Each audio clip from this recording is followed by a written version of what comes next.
Okay. Yep. Let's see. Check it right now. Live control room. And it says stream is good. I think we're live. And go to YouTube Gaming. Yep. Yeah, we're live right now. YouTube Gaming. Best way to watch it easily. Yeah, because it makes it look like Twitch, so you can with the black background and red icons and everything. Mesa Sean. There we go. Mesa Sean. Where am I? Here we go. It says Mesa Sean's live. There we go. Table Sean is live.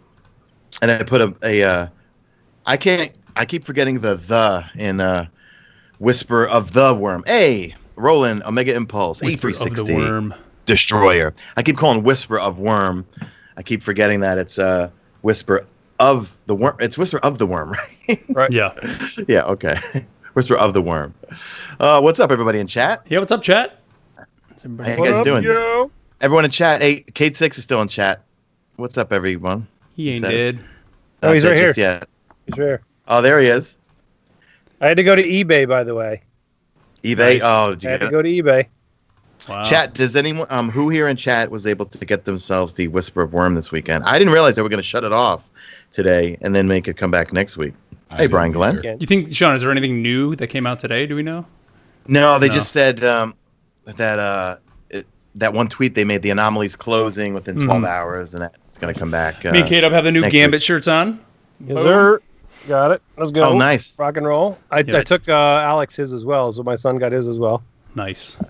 I just got mine in the mail. I have to wash it first. Yeah, I got it. Sweet. Yeah. I didn't wash it. Oh, God. I'm gotta having wear it on allergic the show, reactions, no. itching. Because when I get a large, it's too baggy on me, so I got to wash Yeah. it, shrink it once, and then it fits okay. You know. All right, chat. Well, what's up, guys? Thank you here for joining us as always. This is actually our first post Guardian Con show, so we'll talk a little bit about some Guardian Con here in the beginning. But we got a good buddy here with us, our clanmate, good friend of the show, Mr. Paris Lilly from Gamertag. So That's right. we got lots to talk about with him, of course, and we got some what? We got Solstice of Heroes to talk about. We have Whisper of the Worm to talk about. Lots of stuff. So, are we ready, boys? Ready? Yep. Ready to do it. All right, here we go. So, Guardian Radio episode 200. Actually, should I tweet? I'm going to tweet this out. Hold on. Sean, you tweeted it? I'm going to tweet it right now. You tweet it, and I'll just copy and... Okay, and Guardian tweeting Radio it now. Just There we go. You just tweeted. Tweeted the tweet of the live tweet. You just I tweeted the tweeter. You just tweeted yourself. Let me Live. put the live from New York. It's Guardian Radio. It's Monday night. Yeah. All right, here we go. Hey, Gator Mag. Gator, what's up? Gator Mag, this is Paris from Gamer Tag Radio. He's our special guest for tonight. He goes, Nice. Who's the other guy? Who's that guy? He goes, Who's the new guy? Who that is? That's Paris from Gamer Tag. All right, so here we go, guys. Guardian Radio episode Yeah, so- 259. Welcome, everyone, to Guardian Radio, the first and longest-running Destiny podcast on the net. I am your host, Mark Turcotte, and you are tuned into episode 259. And joining me this week, first up, from inside his closet, sporting that Gambit shirt, just like me, K-Dub. K-Dub, what's up, dude? You know it, baby. And you know what's funny? When we were at Guardian Con and this shirt came out, it just came out at Guardian Con. Sean was the one that told me. He's like, dude, the new shirt just came out today. We went over there and yeah, they hooked us up, got us strike up. I got my son one as well. And then we got a discount code. And then obviously with playing Gambit, we got our little code for the emblem, which I put in, and we don't get it yet. I guess it doesn't come out until Forsaken drops. But we have an extra one that we're going to be giving away tonight on the show. Ooh, for Sweet. those of you tuning in live, getting a free code. That's right. Let's see him from the heart of Queens, our king of Queens, Mr. Mesa Sean. Sean, what's up, dude? What's going on, guys? You know, at the end of my Zer video on Friday, I was like, guys, going to be light on the content. I'm still in summer vacation mode. Just going to spend some time with my girlfriend. Going to go to the gym, relax. And then all of a sudden I got this tweet where it's the Whisper. And then I went down the rabbit hole all Friday, all Saturday. And, man, we're going to talk about it tonight. But one of the most unique things that was built from the music to what we got to see. And, of course, we were rewarded with the Whisper of the Worm, Black Spindle. Yeah. And this is what we need. And this is a precursor, in my opinion, to Forsaken. Yep. No doubt, man. And finally, our special guest this week. Welcome back to the show for, I think, third appearance on the show. I think maybe fourth. Maybe fourth. Maybe fourth. Yeah, good friend of the show, back from San Diego Comic-Con, bringing us that hot Voltron news here on Guardian Radio. Mr. Paris Lilly from Gamertag Radio. Paris, what's up, man? Hey, how's it going? And thank you guys for having me on. I have to say this. Friday completely screwed up my Destiny plans for the next month because, I'd been taking I was like, I'm going to take a break for a little bit. I've been playing like The Division and some other things. I was at Comic-Con this weekend, so I wasn't even near a console anyways to play. And they dropped this mission and I'm watching from the sidelines. And I even tweeted this morning, I'll try and get a run in before reset. And then dumb me didn't realize it reset this morning, so I completely missed out. Oh, man. Well, it'll be back next week, man. It'll be back. That's right. Yep. That's right. Well, what's up, everybody? Thank you, as always, here for tuning into the show and making us a part of your week, however you're tuning in, whether it's through Sean's YouTube channel, youtube.com/Mesa Sean. What's up, everybody over in chat? Glad you guys could be here with us this week. Or if it's through iTunes or Podbean or whatever your podcast service of choice, thank you guys, as always. This is our first show back since Guardian Con. And a big thank you to everyone who supported the show over the last year. You guys helped us get to Guardian Con, helped us have our booth, and hey, helped us help everyone else at Guardian Con raise over $2.8 million for St. Jude, guys. Ridiculous. Incredible. Guardian Con, once again, was just an incredible event that we got to take part in. And this community just continues to show how amazing it is. And Paris, you're going to be there next year, right?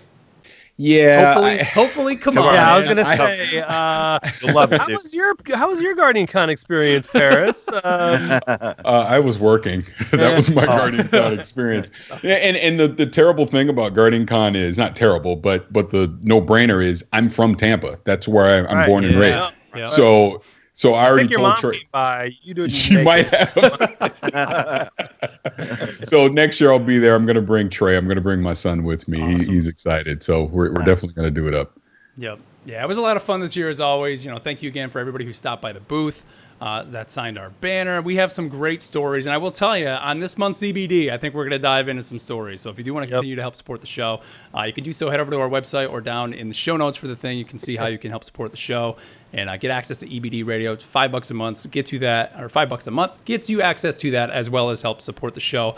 And we are now saving up for Guardian Con next year because, of course, we're going to be marching again to Guardian Con and just hooking up and having fun with everybody. And Caleb, this year your son went, AJ went, my wife went. My wife actually signed her first ever autograph. She was like blown away. I think your wife was shout out to Nerdy Girl. She helped us a ton, but I think your wife, your wife was our MVG for the booth. Yeah. I mean, she really was. She was. Yep. Her plan was Saturday to just hang out at the pool, and hang out in Tampa and do nothing, have nothing to do with the convention. But after Friday, she's like, I think I want to do that again. That was a lot of fun. So thank you everyone who welcomed her in. And again, thank you everybody who showed up and took part in Guardian Con. So I do want to tell one Guardian Con story. What you got? Just about the banner and the loot book. Yes. All right, so day one goes off without a hitch. It was great. Banner's full. Everybody signed. It was great. Looks awesome. Day two comes, and I'm like, okay, you know what? This time I'm gonna get everybody that's well known before the doors open to come and sign the banner. So I got Goth. I got Kevin and just everybody. They wrote Broman. I got everybody to sign it, and Cosmo, Patty from Vicarious. Everybody's boom on there. And then Lupo's over hanging out at the Warframe booth that's right across from ours. And he's, kind of meeting with them. And when he gets done, I said, hey, do me a favor, come sign our banner. And he goes over and he signs our banner. And our banner with our logo is the logo is white on a black banner. And he signed it in silver right at the top. And it was you could see it, but it was kind of still silver on white. Yeah. So it was kind of tough to see a little bit. So all day long, we were like guarding that area, making sure nobody accidentally signed over his name, right? And it was like probably 4 o'clock all day, and my back's burning. I'm holding the markers, and I'm finally like, I got to sit down. And I had somebody come over and hold the markers and help us out. I said, just make sure they don't sign over Lupo's name. It's kind of hard. No problem. I didn't sit down wasn't even 90 seconds. And I hear, oh, shit. And I'm like, what? And sure enough, somebody, whoop, right over his name. And I'm like, I was so angry. Did they do it on purpose? I don't know. It said SB on it, so but in any event, somehow somebody had gotten word to Lupo. He was sitting with Ninja doing autographs. There was a line. It was probably 2.5 hours to get their autograph. And he got wind of it, had a security guy come get the banner off of our thing, take it over there, and him and Ninja both re-signed it, boom, really big and green in a different area and brought it back.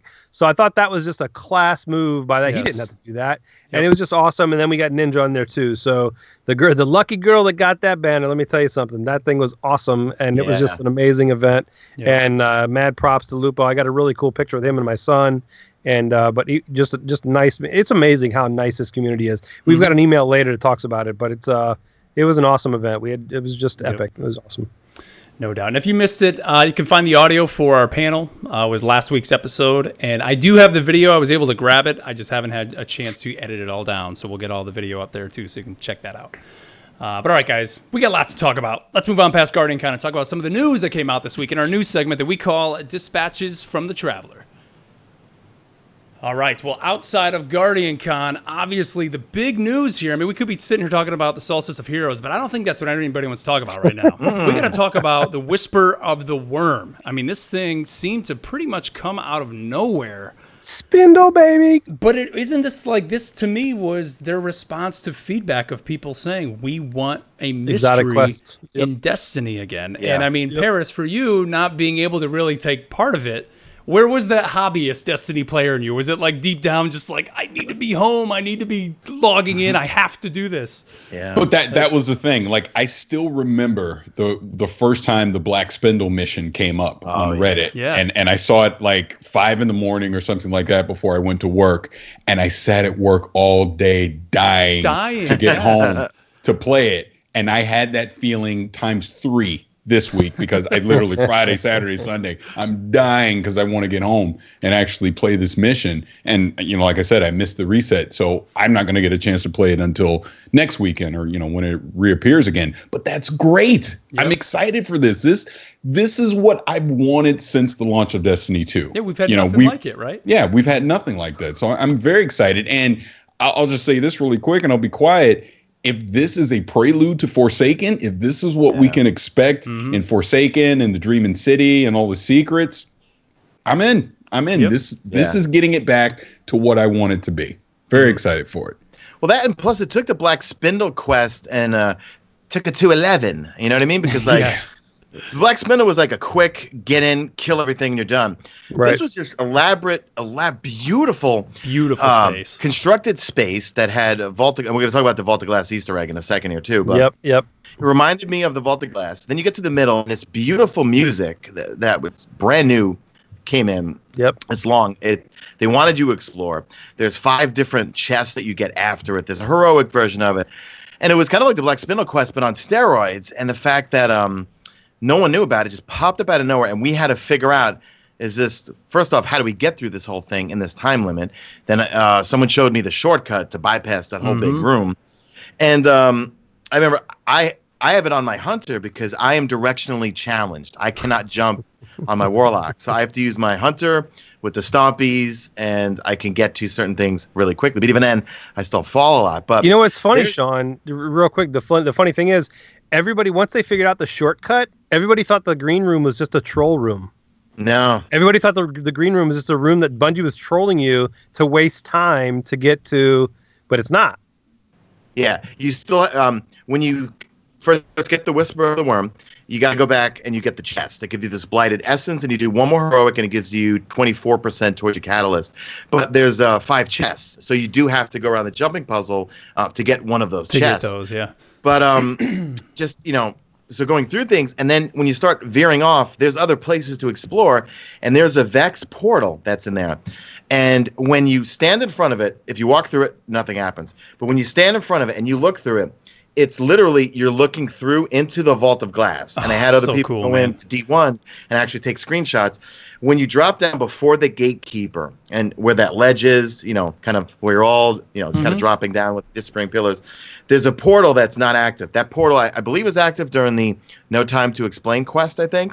But where that portal is, you're looking out into it. You know what I mean? That's so cool, man. So then we were putting our tinfoil hats on and be like, dude, can you imagine if somehow this portal's here to take us into just that last section of the Vault of Glass, like a remastered version? You know what I mean? Like, as much as people would complain, recycling content and this and that, but we would all love something like that. I was going to say, Sean, I think people, you would have those people that would complain like you're recycling, but I think a lot of people would take it back, especially with just, the response to this quest over this past weekend. The last time I saw people this excited about Destiny 2, I think was when we had, what was it, like laser tag. What was the gun that, came out? It was just completely, like, that was the last time. Yes, Prometheus Lens. That was the last time it seems like the Destiny 2 community really got excited.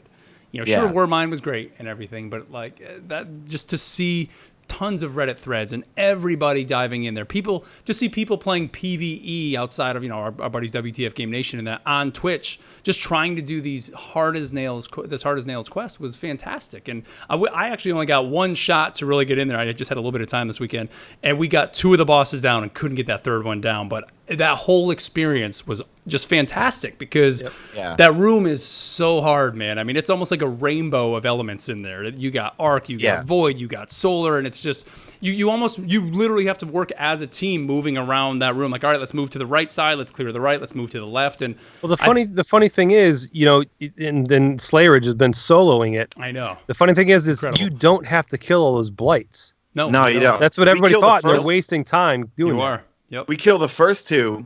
It's much easier once you have the Whisper of the Worm. Right. What we do is we go in, because what we did was once me and my friends Anthony, shout out to Anthony and Maglaw and Danny, we got ours. And then we took our friends one by one in to get theirs. And then we did heroic with them.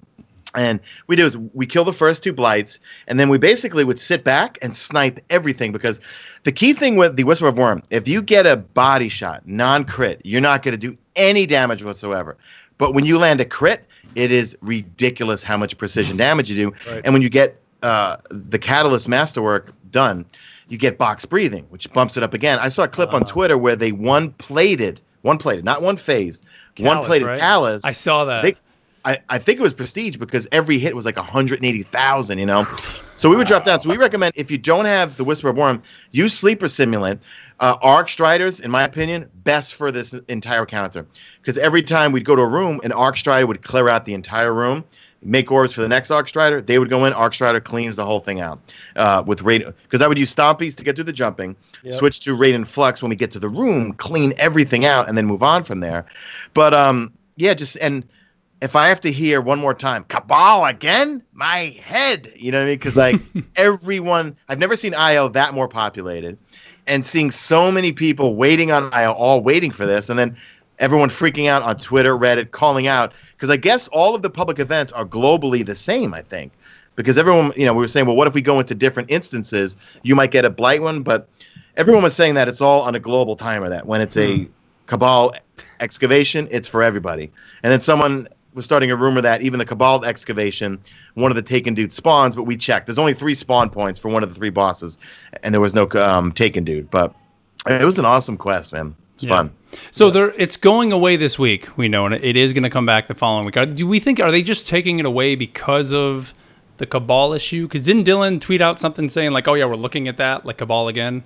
No, I think they want it to be a timed thing right now. Because when Black Spindle first came out, that was timed also, right? It was. We had to wait until that day. Same thing with Sleeper Simulant. And with Sleeper Simulant, I think, too, right? Didn't we have to do it that day? Or yeah, it was time. Yeah, that was time. Yep. So it's them bringing back what we want, which was those bizarre things where we wake up, someone finds something, it makes it to Reddit, it makes it to Twitter, then all of a sudden everyone's live streaming and everyone's trying to figure it out. And then all of a sudden, I remember I just kept refreshing Twitter. And once I saw that first image, Whisper of Worm, I was like, yep, that's it. It's the Black Spindle from D1. The funny thing is, so I wasn't playing at night, and I was watching everybody run it and everything. And then I watched a few people get it. And then I switched over to T-Rex's stream. And he was in that green room, and I started to type, bro, there's a shortcut. Of course he friggin' knows. Like I'm a moron. I stopped myself from doing that. They were already on the secret mission for the ship. Going and getting the chest. Yeah. And that's when I was like, and they got world's first for getting the chest, by the way. Because nobody even and the code for shooting those oracles has something to do with the oracles in Vault of Glass. That's where that code came from, figuring out the order to see them. Okay. It's a whole, so they had people trying to work out the code, and it was nuts. And they were actually the first ones to figure it out. And I was watching that when that came up. And then when that thing popped up and it was the blueprint for a ship, he about crapped himself. He was like, it's a ship. And he's like, oh no, but I got to wait. So it's going to take 3 weeks. You have to do an Arc version, a Solar version, and a Void version. Yeah. Paris, what do you think of, because I did see this on Reddit too, a lot of people upset that it's going away. I mean, how do you feel about having things in the game that are time gated like that? I'm fine with it. Yeah. Two things on that. I'm perfectly fine with it because, like you said, going back to Destiny 1 with original Black Spindle and Sleeper Simulant, those were time things, and it built anticipation. It made it an event that you needed to make sure you were around at a certain time so you could go with your buddies to actually get it. So I'm perfectly fine with that. I think, if anything, if it was available all the time, it slightly cheapens the experience. Yeah. Because, you know what I mean? But my other thing is, like, I'm listening to you guys talk, and the only thing that's going through my head right now is, imagine what the successor to Outbreak Prime is going to be. Oh, man. Oh, my God. That is going to be bananas. And that, going back to Destiny 1, I just remember that was such an awesome time because you had literally the entire brain power of the community working together to figure that out. And I just stood off to the side. I'm like, when you guys figure it out, I'll go do it. Too, I'm not smart enough to do this. Yep. I mean, it makes you think, like we said, this is kind of the foreshadowing what's going to come with Forsaken. There's going to be things like this in Forsaken. I mean, I remember, and to go back to how I asked you, is this something that people like? Sure, some people don't like it, but Sean, at the summit, this is something we said, like, it's okay to have weapons in the game that only certain people can get. Like the Claymore is an example of that. Like, it's okay that a weapon exists that I know I will just probably never get. Like, that is okay. Same thing with me. And this is almost like a PvE element of that. Like, hey, if you can't get 2 other people together and you guys can't tackle this event, sorry. Well, it just goes to the philosophy. I just think it goes to the philosophy of Destiny is that, look, they want everything, or they really want most of the activities to be done with people, right? Bungie wins when we play as a community and you meet a friend and you meet another friend and that friend is another friend. You all, hey, you know what? I just met 2 people from LFG. Now we have a Nightfall team. Well, he has 2 other friends. Now we got a raid team. I've never done the raid before. So they're going to throw as much stuff at us as possible to encourage meeting people and playing the game with the community. Solo people like myself, the first month of Destiny 1 came out. I mean, it was kind of boring until I met my clan Rezo, and I did my first raid, and then it made me realize, you know what? The game is best experienced. You could play it solo if you want. Best experience when you have people, and you're spending 6 hours going through something, and then you really get to know people. You're chatting about your friends and your girlfriends, your wives, and everything, and all that sort of stuff. So, it's cool. Let's see. Let's move on here to the TWA before we get to the Solstice of Heroes and talk about the Prestige raid layers. They dropped this week. So Eater of Worlds, I think, was the first one to drop, right? Yep. And did they give times on these? How quick? They didn't give time. They didn't give times. Right? They just said it was. But of the big names in that first group, I see Giggs is in there. So it was Eon, the Kid Mark, Gooey Gravy, Fammy, Chevy, and Giggs. And then the next day, the Prestige Spire was Incray, Soto Solus, Novik, Ether Panda, Bala, and Alex. Sean, did you jump into these at all, or no? I did. We did the Eater of Worlds once, and it was challenging. It was fun. The weapon thing is weird. The modifier was out so that you had to use a pulse rifle, submachine gun, and grenade launcher, right? And what happens was you would have no ammo in your, let's say, energy and your power. And then when you'd run out of energy for your kinetic, it would auto-fill your energy weapon. And then you'd run out of that. Oh, so you had to keep switching. So you had to constantly keep switching weapons. But Eater of Worlds is something that, when we do DPS, we're not using our weapons. We're using supers. So we'll have one Night Stalker just create a S-ton of orbs in one spot, and I'm going Dawnblade. So I'm literally getting Dawnblade after Dawnblade after Dawnblade, and we're just throwing hammers and hammers. And we're using the God, what do you call them? The things that you shoot the crystals with. We're using them to do damage also. Gotcha. The craniums. That's what it was. Yeah. It was fun. It was fun. It definitely was fun. And I got a 400 sniper, so I got... Now, right now, you can infuse 400 weapons into exotics but then you can't take that exotic and infuse it into a legendary because I think it will lock you out or set it back to 385. So I got a 400 sniper, so I just said I put it right into my Whisper of the Worm. So my Whisper of Worm right now is 405. Right. Yeah. That's awesome. Yeah, that was one of the things I was going to say, because I did see some people saying, like, well, I lost my 400 because they tried to infuse it, I think, into something else and just... I wanted to point something out, too. So a lot of people... go back to the Whisper of the Worm thing real quick. A lot of people were they're freaking out because the Cabal public event kept coming up. The dude that you need to kill still spawns during the Cabal public event. I know, we checked it out. Are you sure? I don't think he does. I didn't think he did get him. We checked all 3 spawn points, man. Okay. I was watching another one, and it came up, and they went down into this cave, into the hole by that big tree, and the dude was there. They killed him, and bam, it came up. Really? Oh, yep. Okay. So, well, I mean, maybe we'll see again next weekend because it's going to be a different flashpoint, so it's going to be interesting to see what's going on there. But I forget who I was watching, but it was the Cabal one. And they went down in the hole into that big tree, and he was there. They killed him, and bam, the portal was there. So, but anyway, I digress. I got to be honest with the Prestige. Like, I think it's cool what they're doing with it, and it's neat that they exist. But I don't really feel inclined to. You know what, Mark? To run them, man. I'm in agreement with you because, like, you guys, we have a running bet here of what power we're going to be at the end of the campaign. But look, do we really need to be 400 power going into the campaign of Forsaken? No. Probably not. You know what I mean?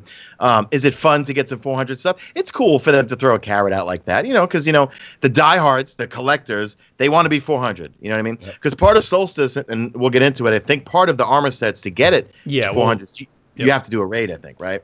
Yep. What about you, Paris? Are you interested in doing the Prestige at all?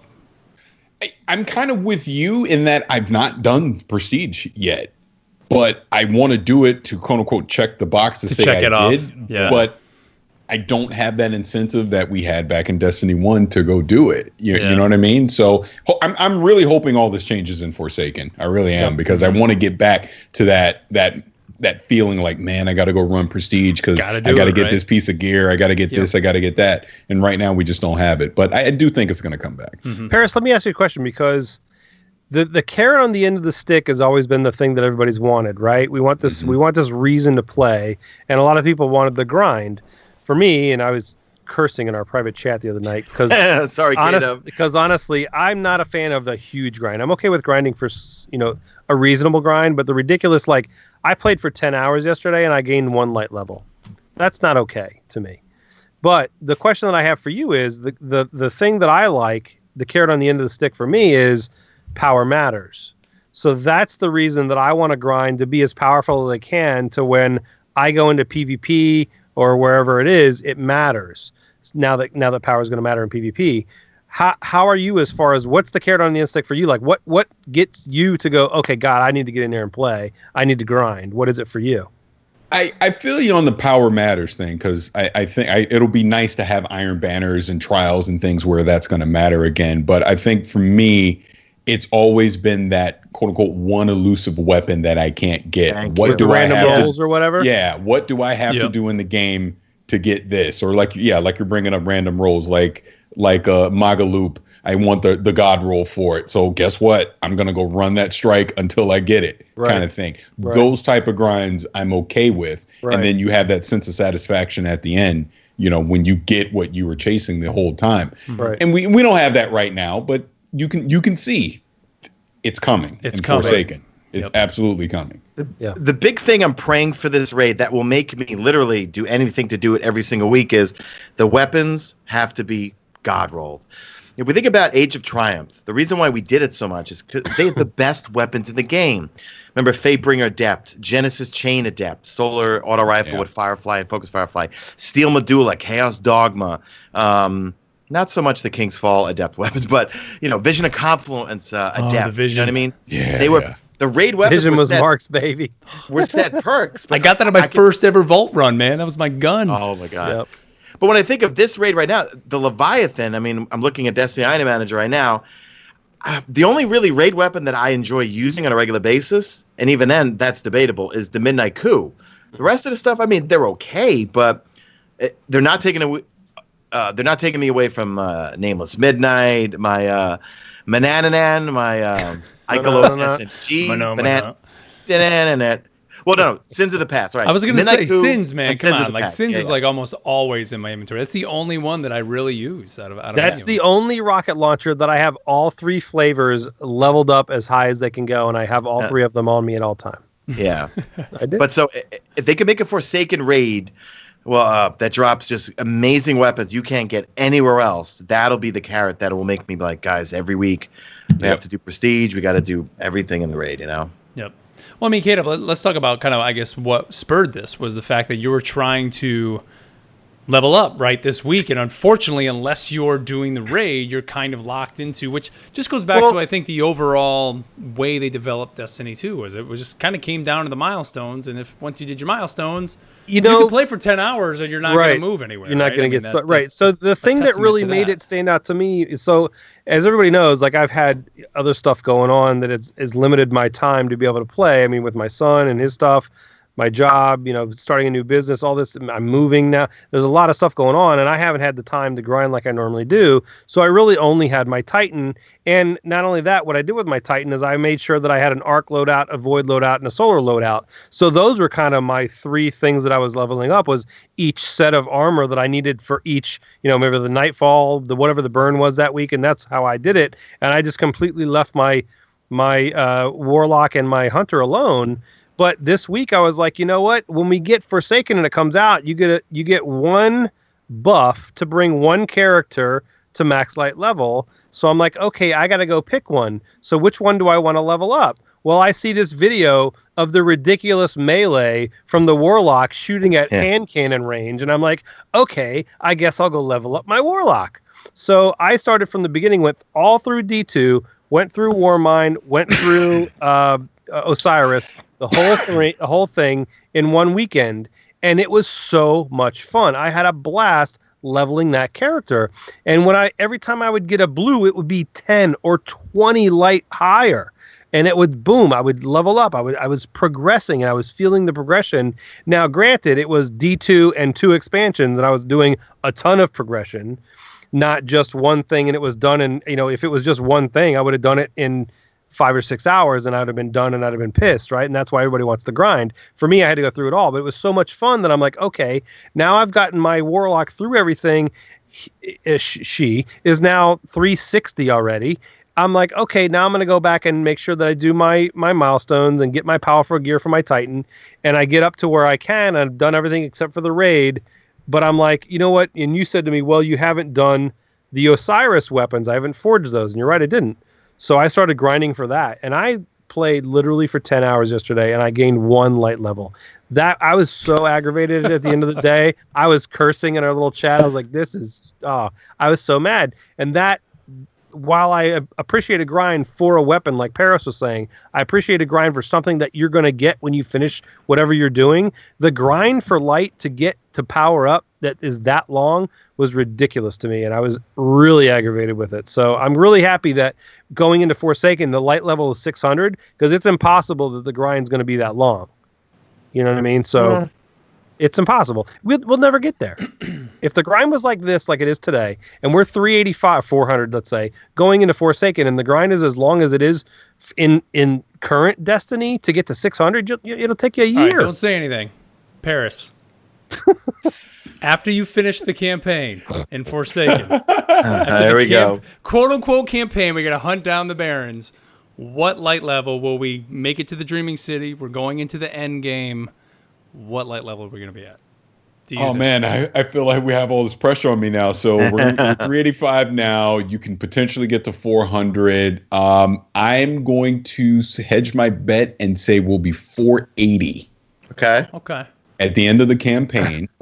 And conspiracy theory I have. I don't think to do the raid, you're going to max out you need to be 600.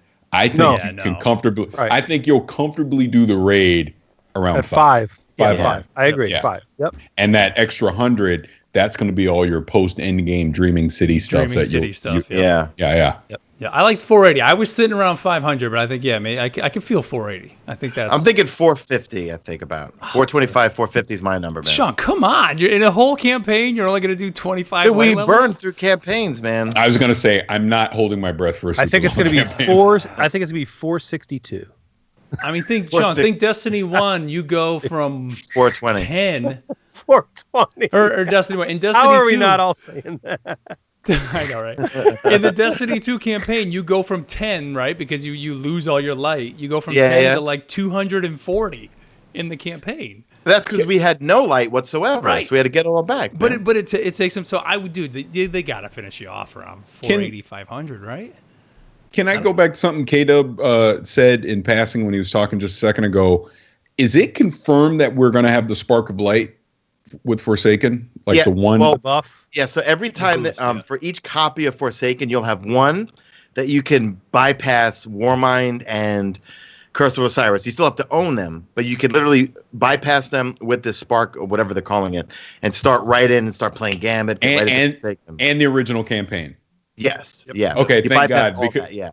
on the PC, I'm telling you, as much as I do like playing this game, if I have to do that campaign one more time, I'm going to lose my mind. Honestly, dude, that's my plan, man. This is my job. Yeah. I was telling everybody at Guardian Con, because at Guardian Con, that was the first time Gambit was playable on PC. At E3, it was on PS4. God, yeah. So people were looking at it and just losing their minds who've never seen the PC version. So that's what I was telling everyone. I was like, now's the time. Forsaken, get that boost your character up. Sure, you're not going to have all the weapons, but now is the time to jump in so you don't have to go through all that again. And because I never leveled up my Titan on PC, and this is why I took a break. I was like, should I just do it now? And I was like, I think Spark of Light's coming. I'm not going to do it. I'm just going to start a Titan when Forsaken comes on the PC, and I'll just use that to get him up to spec and do that. Because let me ask you guys this question, because and Sean, I know you're a little exempt from this, but are you going to do PC and PS4 with Forsaken, or are you just going to stick to one? I have enough time for, like, right now I have enough time for one character. When I move and now that my son's stuff is done and all that, I'll have a little more time to do all three because I leveled my Warlock. I'll bring up my Hunter, so I'll have all three at level. So then, I'll do at least the weekly milestones for each, if not the raid for each. But to do that and then go over and do PC as well, dude. I mean, honestly, Paris, I don't have time for both. No. But the way I've been playing lately, because, like K-Dub saying, K-Dub and I, honestly, that's why if you notice, I don't even say like my morning fire team brother anymore, because K-Dub, honestly, just our schedules now have kind of diverted, so we don't play as much together as we used to. Right. So I've been LFGing a lot. I mean, obviously our Guardian 1 clan, we raid with those dudes, or had been raiding over the last few months or so with them a lot, and I know some of them are on the PC. But, like, part of me really wants to make that jump to PC because it just looks so and that's the thing. Good, man. I mean, I got a 4K monitor. I got, my PC rocking. It looks amazing. And now I think would be the time. But there's still that part of me that says, like, when it does come down for the raid, I'll be stuck LFGing. I mean, I know I could probably put the word out there. I could probably get some people to run with. But because of the people that I know that still play on PS4, I'm probably going to still stay there, but I am definitely going to get it on PC and use that boost to get a Titan up to whatever the starting is. And I plan on definitely trying to run both Titans at least, but we'll just kind of see how it all plays out. But I mean, honestly, I'll only have time really to focus on just one, at least initially in those first few months. I literally bought a PC and bought a 4K monitor, but I don't play on PC because I don't have the time. Well, we bought it for Paragon, Kato. So. Well, yes and no. I bought it for Destiny too. Because it runs beautifully. We were surprised how. I mean, mine isn't a 1080. I've got a 1060, and it runs perfect. So I mean, Yeah. No, I'm in the same boat with you guys. I so badly want to just go full-time PC because once you go 4K, you're playing it in 60 frames. You don't want to go back. So but smooth, I know. It looks like little action figures running around. Like it literally does. It's incredible. But I have so much investment on the PS4. It's like there's no way I can abandon it. So I'm trying to figure out how I can balance my time between the two. And it's funny, like you just brought up, K-Dub, that you only have a 1060. I shouldn't say only, but you have a 1060. Well, yeah, right. And I have a 1080 Ti. Destiny 2 is one of the most optimized games I've ever seen on PC. It is, man. Yeah. Yep. It really is. It runs fantastic. Yep. All right, let's see. Let's move on here past that. And let's start talking about Solstice of Heroes, because this is something that everybody's been wanting to know. What is Solstice of Heroes going to be? And this is launching on July 31st. And here's what's coming with us. They put a nice little update out for us, and it's basically a celebration of the day the city fell and the Guardians who brought it back, basically, and saved the city, which, of course, is us. And the screenshots we see of this, it looks awesome. There's literally a monument in the middle of the tower that's going to have banners all around it. It looks like we've already seen the Moments of Triumph shirt that everybody's going to get. It's that logo. I mean, that is this Solstice of Heroes. But what's going to happen is we're going to be able to walk up to that monument, and when you go up to it, it's going to unlock these 5 missions for you. And you're going to go over to talk to Ikora, and she's going to have these meditations of each mission, and she's going to give you this 240 power level armor set called the Scorched armor. And each piece of armor has a bunch of objectives that you're going to have to go through to upgrade that armor. And so we can assume at least it's going to be running one of these 5 missions, kind of these handpicked missions, but I'm sure there's going to be some other things like get void kills, get, arc kills, use your super X amount of times, headshots, all that. Once you upgrade all that armor, you go back to Ikora, then she's going to give you the Rekindled set, which is going to get you up to 340. And then from there, again, do all these objectives, and then you're going to get the Resplendent armor set, which is going to be your 400.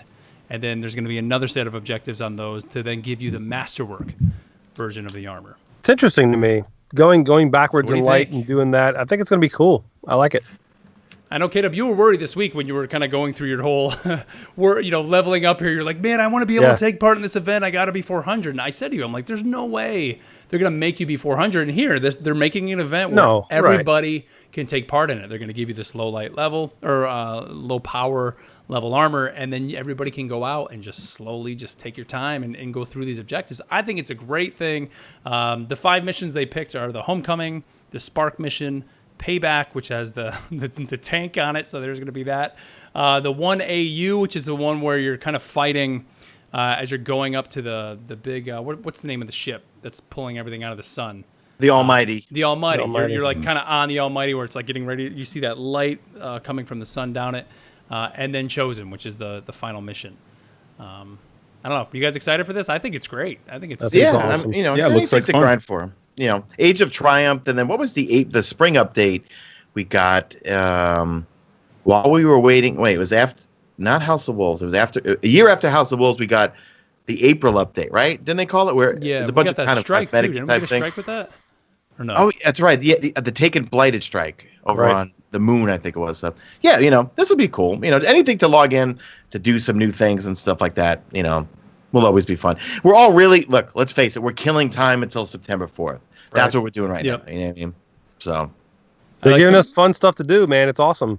That's a thing. It doesn't feel like it's just they give us some crap to do to burn time until September. They're giving us some amazing content that we haven't seen in Destiny 2 that has gotten people excited. It's not just BS content. It's ridiculous. The amount of time that they spent on this area just for this Whisper quest. Yeah. It's as big as a strike, if not bigger. Yeah. I mean, that whole jumping puzzle and everything, and then the oracles, and it's ridiculous the amount of space and time that they took to build that space for just this. Yeah. It's amazing. It's unbelievable. Well, I got to say, I definitely want this ship that you can get from the Moments of Triumph because it looks just like an X-Wing. So I need an X-Wing for my Guardian to fly in. It looks similar to the raid ship from, what was the last? Don't take away my X-Wing, Caleb. It's an X-Wing. No, it's not an X-Wing.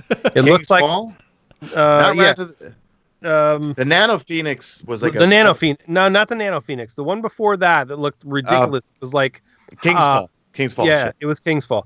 It looks like if you look really close at that thumbnail, it's similar to that ship. Yeah, I think it's gonna be like that. Dude, there's a chopper sparrow. Look at the sparrow, man. It's ridiculous. The chopper sparrow is unbelievable. So I was playing with our buddy Strider, and we were running through stuff, and he's like, "Dude, when I saw this, I thought of you because this chopper sparrow looks. I mean, a Titan hanging out on the chopper sparrow. I mean, it's straight out of Sons of Anarchy, bro. It's let's go. That one, but honestly, the Tron looking one is ridiculous. ridiculous. That was my favorite Sparrow when Sparrow Racing League first came out, and that one Sparrow that had the blue lighting around it. It was I was calling it the Tron Sparrow at the time. This one is the Tron Sparrow, dude. That thing is ridiculous. I have to have both of those. Those are going to be at the top of my to-do list. Absolutely. Yep. Now it also says there's even new bosses to beat, and I think if you watch, there's a really cool video that they have. You can see some of the bosses in there. So they said these missions that we're going to run are going to be somewhat reworked. So there's not just going to be just the typical mission that you've been running, doing your meditations and stuff, which I think is kind of cool. And the other cool thing is in Iron Banner, in the control points, do you see that? It's like the fire, yes, like the little fire campfires almost from the Iron Temple. Yeah, it's so cool, man. Yeah. I don't know. I think this event's going to be probably, I think, the best event. I think so too. This year. Easily. And they said something, if you get a power play, it locks the control points down for 20 seconds, I think. Yeah, the new Iron Banner. Yeah. So the cool thing on the new Iron Banner is there's not flags, they're fire pits, which is really cool. And then when you get that and you get a power play, it locks them down and you can't take them over, and you got a basically a 20-second buffer where you can just go to town and they can't recapture those points, which is a cool thing, I think. Mm-hmm. I mean, it gives you again, Mark and I are big PTFO guys. If you don't know what PTFO is, look it up. But we're PTFO people, and this makes you do that, and it gives you an incentive to do that. And so I think it's great. I think the next Iron Banner is going to maybe be one of the best ever. Yeah. Yeah. We didn't talk about 6v6 and the Bounties coming back. I mean, Paris, did you get a chance to play? I mean, you were at Comic-Con this past week, but did you get a chance to play 1.2.3 at all with the Bounties being back and kind of 6v6 back in quick play? Or no? Just very, very limited. But I did pick up a couple Bounties, and yeah, I mean, it's great that it's back. And I like that they've slightly reworked them from what it was previously, so we're not just stacking our entire inventory full of Bounties. They go away now if you don't finish them. They take them away. Right. Yep. Again, it's just something to do. Yep. They're dailies. They're dailies.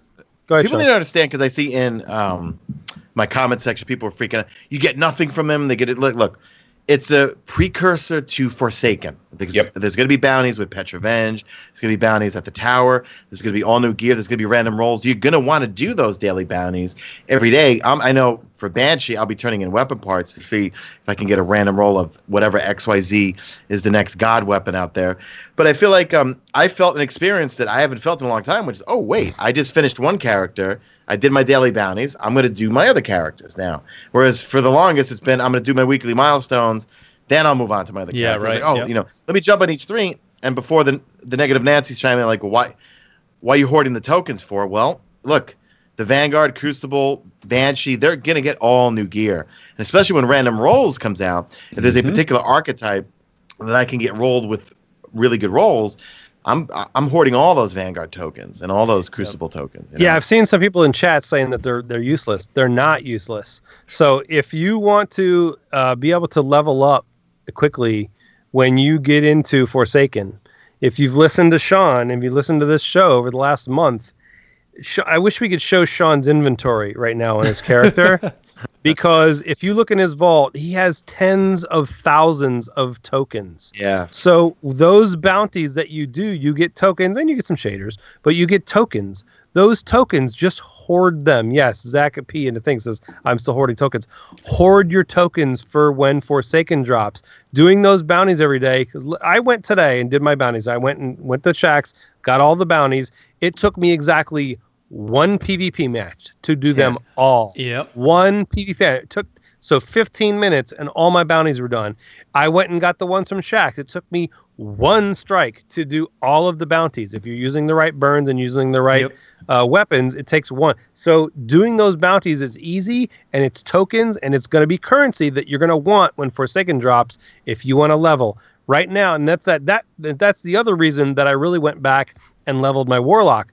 Because just imagine this. Just think back. You go to your character. You go through all of D2, all of Warmind, and all of Osiris. How many tokens you got?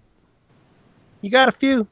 Yeah. So every single one of my dudes is lit up everywhere, and I'm just like, I got 700 I know, on the gunsmith. dude, it's killing me, man, seeing them, but I haven't spent anything either. But every time I go to the tower, I'm just like... It's all blowing up, and it's just hilarious, and it's going to be amazing to just go in there and just wlam all of those. A big thing, too, is, guys, save Iron Banner tokens, because if you have everything that you like already from from Salad Head, with random rolls, that was the big thing about Iron Banner. Every Iron Banner was there was a weapon type you were trying to play Iron Banner to get a god roll, whether it was Lingering Song, Clever Dragon. So I'm saving all my Iron Banner tokens from, I think I've been like 400 or 500 now, I think. But when Salad Head comes back in September, I'm wondering, will his engrams drop random rolls? You know what I mean? Like, are all new vendors going to drop randoms? So, well, Paris, what are you going to say? Yeah, because Sean's actually bringing up the great points. See, this is how I'm looking at all this stuff right now, that people are like, oh, the bounties, all this is worthless. Why are we doing this? They're literally laying the groundwork that on September 4th, you're getting a new game. Correct. This is Destiny 2 is going to completely change on September 4th from the way that we're viewing it right now. The token system's probably going to be different. We obviously know we're getting random rolls. You know, there's like you mentioned the summer event and all the little touches that they're putting in there where they might do a remix of a mission, things like that. They're setting up your expectations that when you get to September 4th, you're not going to recognize the game that you're playing today, because it's going to be different. You got to go back to what they did with vanilla Destiny 1 to the Taken King. This is the same thing happening again. Yep. And dude, I'll even say, I mean, just as simple as the bounties are, where it's get 10 kills with arc burn or whatever it is, just being able to see that and then be able to tick that off. Just that little thing for me personally, changes my gameplay style in a strike just ever so slightly, that it just makes it a little bit more unique and different. You know, getting kills without reloading, right? Yeah, it's just making me play a little use bit Graviton Lance. You can do that all day long. I know. Right? But it's good. Honestly, like, I went in and I was like, man, you know what? Even though these bounties maybe right now aren't super rewarding, at least in terms of changing the way that I'm playing as a player, and the little bit of a experience change I'm getting is good enough, and it's cool. Hey, so I've got a question. I'm glad they added it back. Sean, you might know the answer to this. Yeah. So using either Huckleberry or Crimson, if you need to get kills without reloading, does that count? Because like Crimson, you get a crit shot at reloads, and Huckleberry, you get that kill at reloads. Does that count as a reload, or is that not? I don't know. I was doing the Mark Graviton Lance thing. They just right. That's what I did. I did Graviton, but I'm wondering with Crimson and with Huckleberry. I would auto reloads. Does that count as a reload, or do you have to hit the reload button for it to count as a reset? I would think you probably got to do a manual reload for it to count. That's what I'm thinking too. Yeah. So Crimson might be the thing. Everybody's using it anyway. So yeah. Mm-hmm. All right. Well, let's move on here, guys. Let's move on here. I think that's it for news, right? We're pretty good. I mean, let's set the stage too. There is obviously tons of stuff still coming out of the Game Informer camp. I mean, they're still pumping out those videos, but probably in the coming weeks. I was going to say, in the coming weeks, we'll start getting through a lot of that. I mean, they showed the public event from the Dreaming City, all that stuff. We'll talk about that in the coming weeks, because we still got some time before Forsaken comes out. And obviously this week we had a lot going on with Solstice of Heroes and all. What do you got, Caleb? Well, yeah, the one thing I did want to say, if you haven't gone back and looked at some of your armor pieces since this update, you should. And go look up whoever your favorite content creators, other than Sean, because I know Sean does a bunch of videos, but look up everybody. Anybody that's doing reviews on armor pieces, exotic armor pieces, after this update has dropped. For instance, ACDO feedbacks. Yes. Hell yeah. So there have been the stuff that has come out that they've buffed these armor pieces. You need to go look at them. So I ran Supremacy with ACDO feedbacks, Shoulder Charge, and Shotgun with lightning grenades, and I had 36 kills in Supremacy. Because the ACDOs, when you punch somebody, the amount of energy that it stores each time that you punch somebody, that when you get punched, if you punch somebody twice, if anybody punches you after that, they're dead. Yeah. So the reason that I noticed that is because I was thinking about that Warlock melee. That's that ridiculous new Warlock melee. I'm hoping that is maybe a counter to that. But you might want to go look at your favorite exotic pieces or ones that you've put. Doomfang. Somebody said Doomfang is ridiculous now too. Go look at those and look at videos of people that have done reviews on the stuff since 1.23 has dropped, and look at those buffs and what's happened to those things, because you may have something in your vault that you're like, oh my god, that's ridiculous, I didn't know, and go into PvP and have fun talking about those bounties. So just a quick PSA. Hey, go look at what's going on with the armor stuff since 1.23's dropped. So for sure. Yeah. All right, let's move on here to our next part of the show. Our part of the show where we give a spotlight on a clan, or clan spotlight. So if you have a clan out there, or if you're looking for a clan, this is a great place for you to hook up. We do have a form over on our website, theguardiansofdestiny.com. You can fill it out, shoots it over to K-Dub. He may pick your clan if you're looking for some new members to throw out there. So K-Dub, who do you got? We're talking about PC. Yeah, man. And here's a PC clan. Here we go. Paris, we can join this PC clan. Yeah. I have a PC clan. Dang it. All right, so the clan spotlight this week is the Raid Parade. They are a PC clan. It says the Raid Parade was formed as a safe haven for Guardians who love Destiny 2 despite its flaws. While Destiny is the game that united us, our clan camaraderie is what keeps us together. Nowadays, we think of the Raid Parade as a gaming community, even if that game isn't always Destiny. We're all about the friend game, whether that's taking place in a dusty crater on Mars or next to an ugly bather on the Leviathan. We are currently at 95 members, but our Discord channel is over 200 active Destiny players who are always down to group up for raids, trials, PvE, shenanigans, or any other activities. I'm in for the shenanigans. There are very many few clans out there in D2 that are near capacity with daily active members. Every new person who joins our community is a new opportunity to make a new friend and to help within the game. We emphasize helping players achieve their goals in Destiny, as well as providing a fun and hilarious environment. We're currently at 95 members, but welcome anyone to join our Discord to come play with us. Since COO, we have created a large PC community that revolves around having fun in Destiny. Our clan is extremely active. All of our members are constantly grinding towards the next catalyst or preparing for the next event/expansion. We host dozens of weekly raids and escalation protocol runs, as well as PvP. Contact is on BNet. It's Deuce, D-U-C-E. So Deuce, the hashtag 11568. That's the battle tag. Or michaelfree182@gmail.com. michaelfree182@gmail.com. If you're on the PC, you're looking for a clan, you're looking for people to run with, you need to get that 400 gear, go look up the Raid Parade on the PC side. Nice. All right, let's move on here to our final segment, the part of the show where we get you involved, that we call Messages from the City. Don't forget you can email us feedback@theguardiansofdestiny.com, just like Melissa did. She said, hey guys, enjoyed your live broadcast and spending a little time being a groupie at your booth yesterday. So thank you, Melissa, for coming to GuardianCon. She says, I've been listening off and on for years and enjoy meeting you all. Thanks for the generosity with your time. I'm not sure I'd be able to smile at strangers all day like that. Being a first-time attendee at a gaming conference, an old mom of 2 adult gamers, and a lifelong gamer myself, I have a question.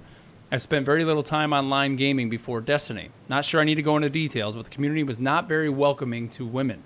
I also was really insistent on limiting my kids' online gaming through the years because there was just too much nasty out there.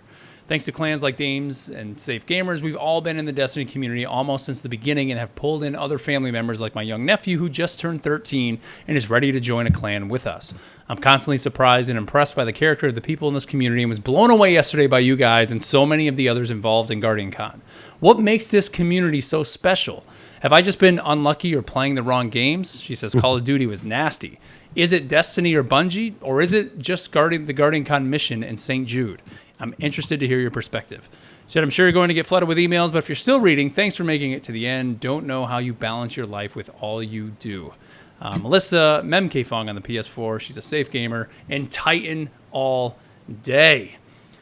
I want to throw it to you, Paris. I want to throw it to Paris because Paris, as many of you heard me here talk about on the show, Paris is one of the first podcasters that I listen to. Paris is one of the reasons I podcast to this day. So Paris has been doing this a few years more than me, I'm going to say. Let's put it that way. So, Paris, you being a father, both our sons are of the same age. We kind of go through the same situation where our kids, now are getting into gaming, wanting to play online. But you do a hell of a lot more in gaming than I do. So how do you manage all this? And what is it, do you think, about the Destiny community that has your son so just invested in it and has you feeling free to say, hey, go get out in the Destiny community, have fun out there? And what is it, man? If you can answer this. It's hard to answer, I know. But yeah, I manage it all by a wing and a prayer. But I think one of the one of the big things with my son, and I don't know if you remember, so this would have been a little over a year ago when or God, even longer than that. Now I'm forgetting, but I left you guys a voicemail saying, hey, my son really wants to play Destiny, but I was very hesitant about who to expose him to. Right. And you guys reached out and we literally ran him through his first raid. I remember a couple weeks later. He was hooked right after that. Next thing you know, I joined the G1 clan, and he's a member as well. And it's just a lot of those people in that community that I got to know on a personal level that I can trust even when I'm not around to let him play with. That was kind of the biggest thing. And hell, he's a way better Destiny player than I am now. He carries me if anything.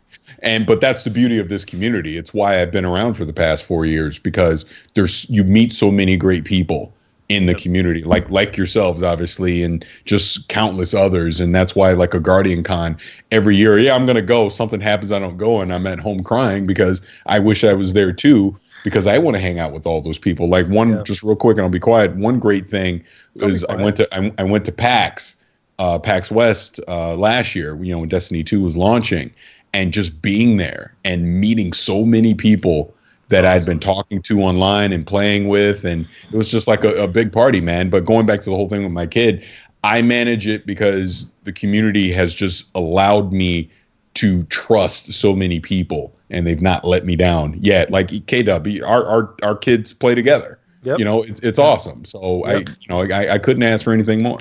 It's funny because, I'm in a very similar situation from Melissa. So I was a WoW player. I was huge in that.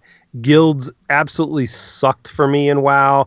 COD, I know what she's talking about as far as the community, and that was just, it was all testosterone, all 14-year-old testosterone-filled people, it seemed like, is all you were ever exposed to in that community.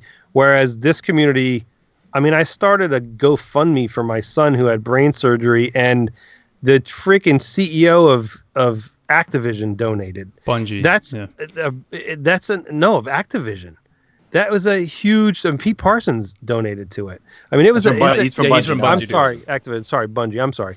So, but the bottom line is, like, so many people got involved and helped with that, but not only that. Put that aside. I can absolutely, what you're saying, Paris, it was a situation where when we first started playing Destiny, my son, who now is 15, he was 11. Yeah. So I was safe letting him play when I wasn't on with our community, and it was okay. Yeah. And I had never experienced that before anywhere, and it freaked me out. And it was so cool that I was like, you know what? Because I was so, just like her, I was so controlling of who are you on with, who are you talking to, what's going on. And he's played other games where he's gotten stuff stolen from him and trades reneged and all kinds of weird stuff. That stuff never happens in the Destiny community at all. And so it's been amazing to see what goes on with it. Is an absolutely different thing. So Melissa, to answer your question, no, it's not you. And yes, it is just, this community is that awesome that it's amazing. It just is.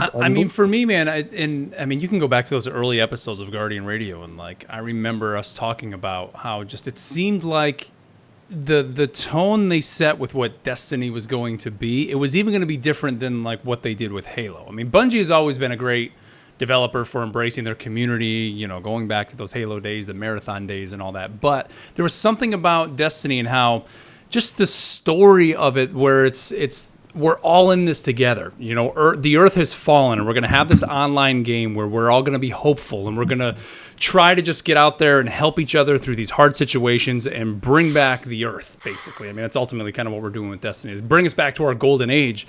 And, that's kind of, I think, bled into the real world of the community. And I even want to say that I think the fact that the game launched without an LFG really in game, the fact that you couldn't raid there was no matchmaking in raids and things like that. It forced people to kind of get outside their comfort zone, and everybody was in that same boat, and everybody had to come together to work together. Or when we mentioned the Outbreak Prime quest, this was something where everybody came together and everybody wanted to just, figure these things out. And to me, there's no community like this community at all. I mean, and I think it's just a testament to the product that Bungie has made and the way that this game just makes you feel like you're part of this social world, man. It's incredible. It really is.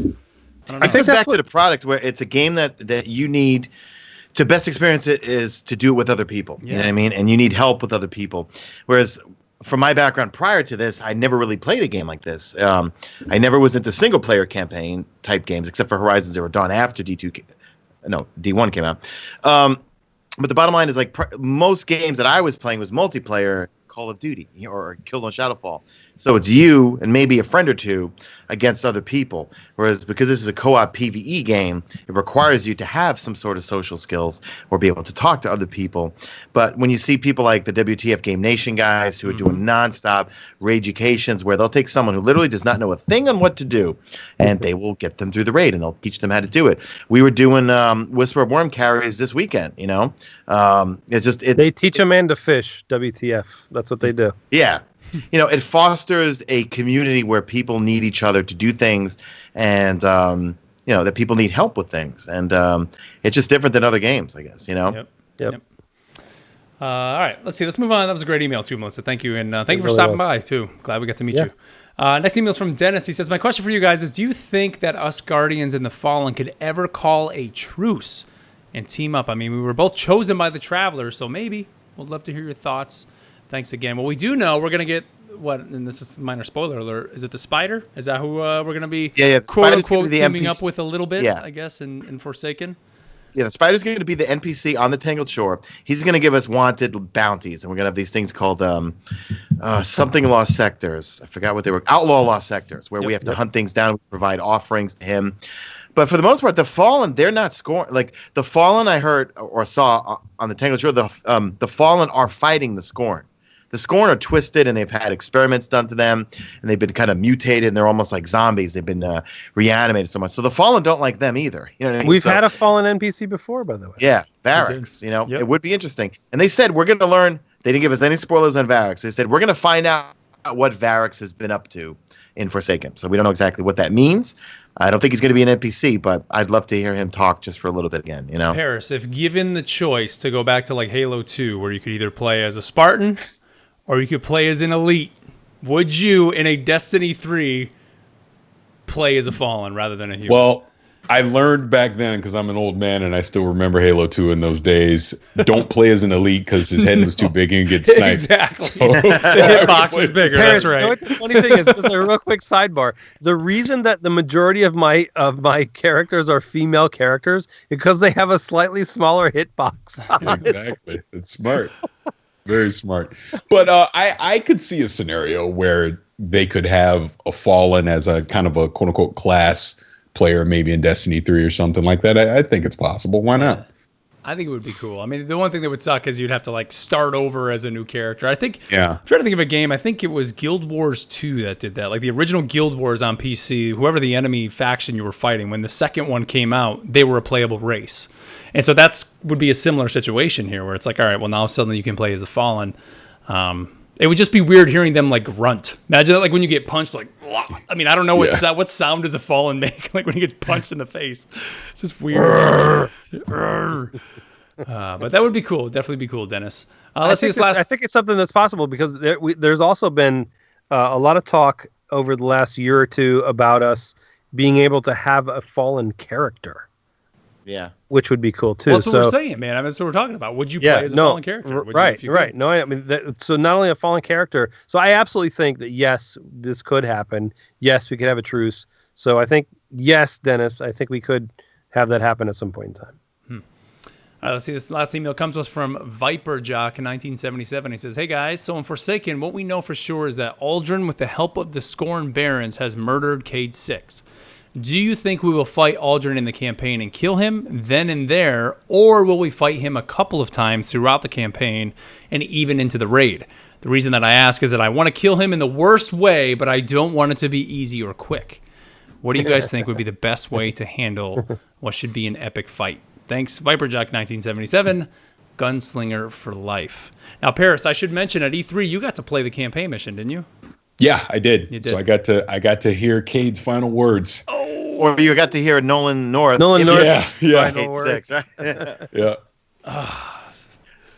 Should we tell everyone what those? I mean, I know what they are. We did. I think Bife talked about it a few weeks ago, didn't he? But yeah, go ahead. So spoiler alert for Cade's final words. If you guys don't want to hear, just fast forward like 10 seconds. See, okay, you put me on the spot like I remember exactly off the top of my head. Sean, you know my God, right? Sean, or no? Oh yeah, crap! I know what it is. He goes, "No, go for it." Oh, he says something to. I think he whispers it. He goes, "How's your sister?" Right? Something like that. Okay, I think. I can't remember now. But it was definitely a Cade kind of response to go out. And yeah, it did have something to do with his sister. I can't remember the exact words. But yeah, it was perfect. It was brilliant. Now, so you played the mission as well, Sean? No, that third day of 8th, I worked 12 hours making videos the night before with Gambit. So me and my friend Chris just hung out around the Activision press booth, and they're like, "Do you want to play?" I was like, I'll let other people get in there. I just want to hang out. You know? They definitely edited the scene. We've not. Yeah. We didn't get to see what led Cade to be in that situation. They kind of went from you playing, and the next thing you know, you cut. It's Uldren, and he says what he says, and then Cade dies. That's kind of like what they did with the Destiny 2 beta. Remember that mission, the Homecoming mission, was shortened, I think, in the beta, and then when you played it in the full game, it was much longer, and got to see a little bit more of it. Now, I don't think Uldren dies in Forsaken. I have a feeling he won't die. I don't. Are you in the campaign? You're saying, right? Yeah. No. Period. I think there's going to be a twist. I'll just leave it at that. Interesting. I mean, we've been talking about lately, and there was a lot of people at GuardianCon kind of bringing it up. I think the Queen is going to be taken at some point. Mm-hmm. And so is it possible that Uldren maybe is under that same spell or whatever you want to call it of right. I mean, they did say that taken somewhat to some extent too. I don't know. Because Joe Blackburn from Bungie did say on Twitter the raid boss is female. Because I think we know that's going to be Savathun, though. Dude, at this point, I'll put anything past them right now, man. It could be Marasav, it could be Savathun, but the Scorn are not involved in the raid at all. So I'm pushing towards it's probably going to be taken because we know there's different realms. That's why it's got to be Savathun, though. But Savathun is Hive, not Taken, though, right? And Savathun, Savathun she runs. Yeah, that's controls right. the Taken. She controls the Taken. Yeah. Yeah, so it probably is then. I would figure Savathun because we know after the ending cutscene, when it goes past the reef, it goes past the Dreadnaught. So we know the next DLC, we're going to the Dreadnaught again. I figured we'd see Savathun at the Dreadnought, maybe, or something. I don't know. Either way, we're going to get a twist of some sort. Paris just smiling over there. What do you know, Paris? Come on. No, I don't. I don't know anything. I'm just speculating that it makes too much sense. Everything that we're saying right now, that they're going to do something we're not expecting. The opposite, right? Whatever you think you know, we really don't know. I mean, especially to be so forthcoming with, Cade 6 dies. I mean, that was the first thing they showed us. Like if that in itself would have been a mega twist and the community would have lost their mind. So, there's got to be something else, right? Well, the funny thing is, there was an interview with Nathan Fillion that he said he wasn't aware of the fact that Cade 6 dies in Forsaken, right? I mean, he literally said, no, I didn't know that Cade 6 was going to be dead in Forsaken. But obviously, he hadn't been doing the voice acting anyway, so why would he? Because he's been busy doing other things, and Nolan North took over his spot for Forsaken for the limited amount that he is. But it's going to be interesting to see. I mean, there's obviously going to be some twists and turns and things that we aren't expecting, but I think Cade's gone, man. I really do. Kiddup, you do recognize, too, I don't know if you realize it, the irony. Did we say it on the air talking about the Uncharted? The Uncharted, yes. Yeah. So if how that is actually Nathan Fillion playing Nolan North's character. Nolan North. I was explaining this to Janine earlier. So if you guys don't know, there's a fan film out. It's an Uncharted fan film that Nathan Fillion stars in, and the guy from Avatar, the old general guy. And it's amazing. It's 15 minutes long. It's an unbelievable fan film. It's high quality, and they're really connected. So I don't know what fan that is, but it's awesome, and it really makes you want more. But it's literally, it's Nathan Fillion playing Nathan Drake, who's voiced by Nolan North. Which Nolan North is now voicing his character in Forsaken and is our ghost. It's like there's so many dynamics going backwards and forwards. It's Nolan North voicing Kate Six, who is normally voiced by Nathan Fillion. So they like just swapped roles. He's playing Nolan North, right? They just went, okay, you do this and I'll do that. It's great. Hilarious. But if you haven't seen it, go check it out. Go look on it. It's on YouTube. It's amazing. So yeah. But I mean, let's get around. They're saying, do you think? Okay, so let's in Forsaken, Aldrin has to meet his demise. Let's say that's just he may not, but if that's how it has to be, should it be final campaign fight done? Should it be multiple fights throughout? Then he gets away every time. Like maybe you fight a few barons and then he. I think it's the way. I think it's the way we piss Marasov off. Or what if he's in the Dreaming City and every 3 weeks, because it's going to rotate, we're chasing him for the next couple of weeks. So finally, week 3 or 4, we finally get to kill him or something like that as endgame content. And we get the exotic Ace of Spades that every character can use this time. Oof. That'd be interesting. You know what I mean, there definitely should be Ace of Spades at the end of that. I definitely think that we'll kill him. Whether it's in the main campaign or not, I'm not sure. But I think there's going to be more to Marasov. That's the one thing that we know Marasov's back. Ooh. We know she's going to be involved, but we don't know at what capacity and where she's going to be in what. So there's got to be a situation where she's not happy with whether she likes her brother or not. She's not going to be real happy about us killing his ass. Yeah. See, this is where I'm telling you, I got a feeling that there's going to be some twist where he's doing what he has to do to save her. And that's going to be the twist. And then we're gonna wind up forming an uneasy alliance against the bigger threat. That's my theory. That would make sense. What if it was Sue? Because we hear the final words of Cade 6. What if the first time our Guardian actually speaks his words is when he's holding Aldrin right there, and then he says, like, I'll say hi to your sister for you. Bam! Yeah. And that's our Guardian. Everybody's been wanting our Guardians to have a voice.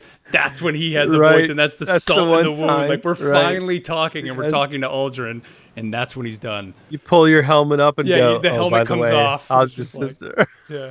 I'll say hey to your sister for you. Bam! That's hilarious. Be awesome.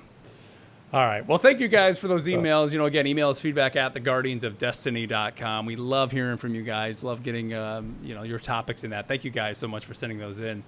Sure. But all right, I think that's it for this week in terms of Destiny news. I mean, do we want to talk? I mean, we got Paris here. And Paris, I don't know how much time you got. Do we want to talk? And this is completely, we didn't even plan this at all. But there's 2 other big games coming out. And I don't really want to dive too deep into these games. But, the debate is always raging over who's going to be the Destiny killer. And I know coming away, and I know, again, this is a Destiny podcast, but I do want to bring this up here because having Paris here from Gamertag Radio. Absolutely. Who, Paris, you go out to E3, you go to all these events. I know you've been pretty blown away by the Division 2. And so I just want to get, I guess, your take on what it is about the Division 2 that you think might help it, I guess, this time stand toe-to-toe with Destiny. This go around, man. Just for our listeners to kind of hear some of the things that are coming with that game.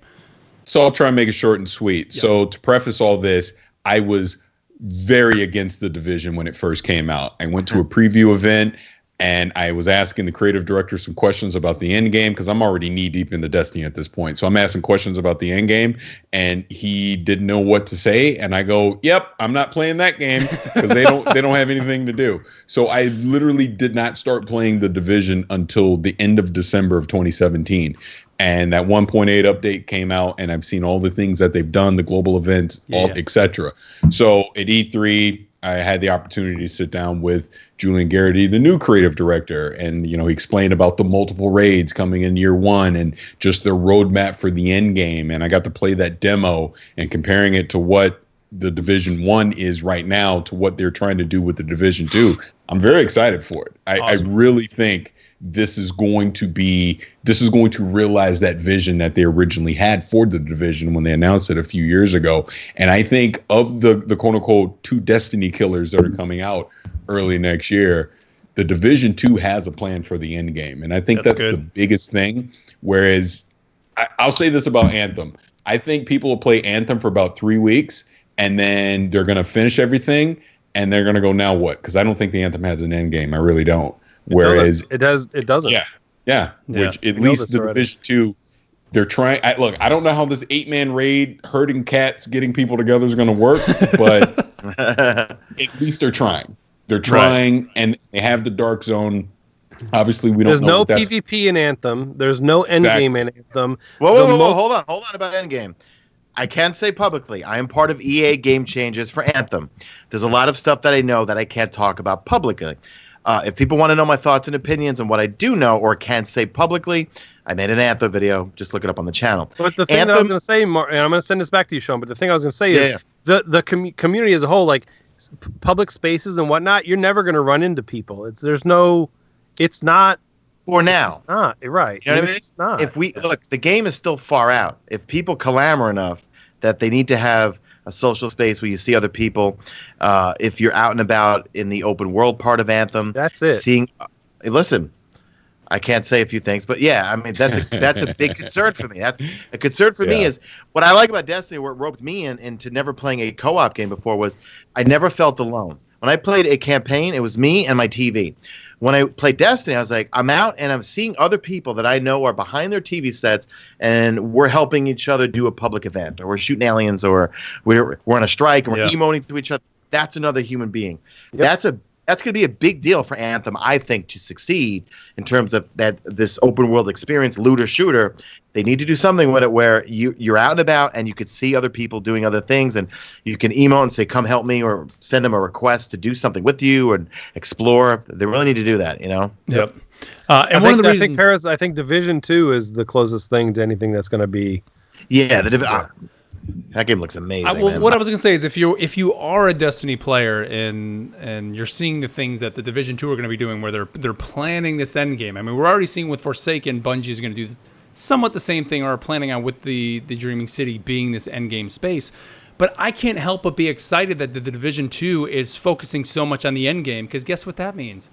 Bungie's going to have to up their game. Exactly. For the next, you know what I mean? So this is a good thing. Competition is always good. Yes, yeah. I'm glad Ubisoft is doing this, you know? It's an exciting year and a half we have coming. We've got Red Dead Redemption. We've got the Division 2. We have Anthem. And I feel like all those games, none of them will kill Destiny. No. What I think is that all those games will offer things from multiple audiences, you know? Yep. If you like the Division, you might like Anthem. If you like Destiny, you might like Anthem. If you like Destiny, you might like the Division 2. You know, I mean, like Paris had said, the Division 1, I loved it for the first 6 months, and then it was terrible. And then with 1.7 leading up to D2, I was glued to it. Could not stop playing it. 1.8 I heard was even better than 1.8 was better than 1.7, but that's when Curse of Osiris came out, so I never got a chance to experience it. But the Division was a train wreck when it came out and became great over time. That sounds like a familiar game. Exactly. And the funny thing is, the two best games are going to both be D2. That's right. Yeah. Exactly. And one other thing I'll say on that is, I think, again, to comparing the Division 2 to Anthem and all that, Massive they've already gone through this with the first Division, so they have lessons learned to build upon that going into the sequel. This is BioWare's first rodeo, so I am expecting bumps in the road. Not that a year after launch it can't be this amazing, fantastic game, but I think it's not realistic to think Anthem is going to be this end-all, be-all at launch. Mm-hmm. It's going to have problems, and it's going to take community feedback to fix it all. Yep. I agree.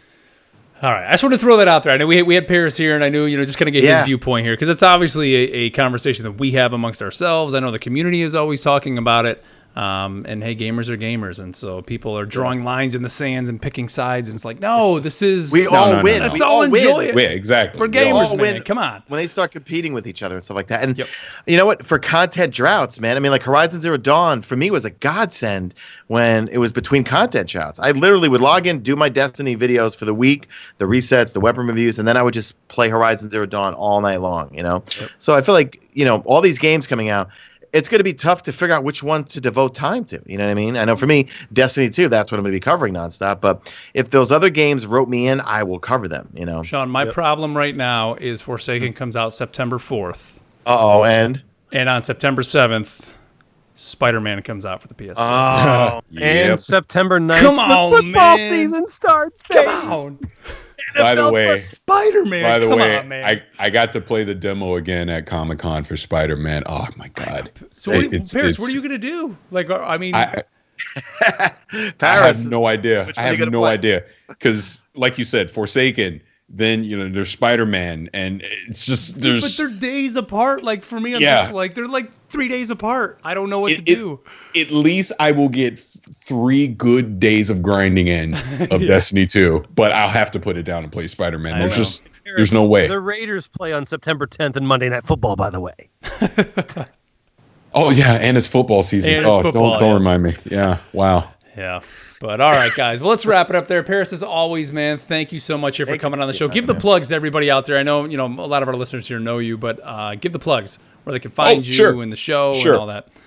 Yeah, I do a podcast called Gamertag Radio, and you can find us over at gamertagradio.com. And if you want to hear the ramblings of an angry old man, you can follow me on Twitter at Vicious696, talking about gaming, movies, TV, comics, Voltron, anything. Voltron. Yeah. All right. You guys got anything else, man? Sean or Caleb? Anything you want to throw at the end? We're good, man. I'm fired up. I'm ready for this. I'm ready for Gambit. Yep. Ready for the Forsaken. Let's go, baby. Let's do this. Yep.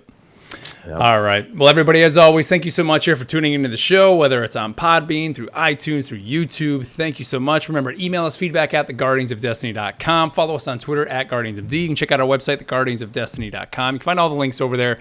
And again, if you want to help support the show, you can do so by helping join our Patreon over at our Podbean site. You can find the link in our show notes or up on the website. $5 gets you access to EBD Radio as we now start making the trek again to Guardian Con 2019. And we're selling t-shirts too. We haven't been plugging the shirts that much, but we have a storefront. You can find it again in the show notes or on our website. You can find the Guardian Radio t-shirt there, as well as a bunch of other just Destiny shirts that we handpicked. And if you do purchase one of those shirts, you don't only help support us, but you also help support the people who made the artwork on those t-shirts. So it's a great way to kind of just help out the show and help out some other fellow artists in that as well. So for sure, everybody, as always, thank you again for making us a part of your week. And with that, get your death grown, Paris. Time. Get your death grown. Later.